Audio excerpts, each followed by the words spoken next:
Praise the Lord. Hallelujah. Good morning. క్రీస్తునందు ప్రియులారా, ఈరోజు దేవుని వాగ్దానము రాజుల మొదటి గ్రంథము 6వ అధ్యాయము 12వ వచనము. నేను చేసిన వాగ్దానమును మీ పక్షముగా స్థిరపరచెదను. ప్రియులారా, నీవు నా కట్టడలను న్యాయ విధులను అనుసరించి నడుచుకొనుచు నేను నియమించిన ఆజ్ఞలన్నింటినీ గైకొనిన ఎడల నీ తండ్రి దావీదుతో నేను చేసిన వాగ్దానమును నీ పక్షముగా స్థిరపరచెదను అని దేవుడు సొలొమోనుతో అంటున్నాడు.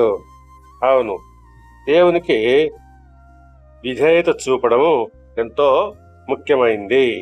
దేవుని వాగ్దానాలు మన పక్షంగా స్థిరపడాలంటే ముందుగా మనము ఆయన న్యాయ విధులు అనుసరించి జీవించాలి, ఆయన ఆజ్ఞలు పాటించాలి. అవును, యాకోబు పత్రిక 1వ అధ్యాయము 22వ వచనంలో చెప్పిన ప్రకారంగా మీరు వినువారు మాత్రమై ఉండి మిమ్మును మీరు మోసపుచ్చుకొనకుండా వాక్యము ప్రకారము ప్రవర్తించువారునై ఉండుడే. అవును, మనము కేవలము వాక్యము వినుమారుగా ఉంటే సరిపోదు, దాని ప్రకారంగా ప్రవర్తించువారముగా ఉండాలి.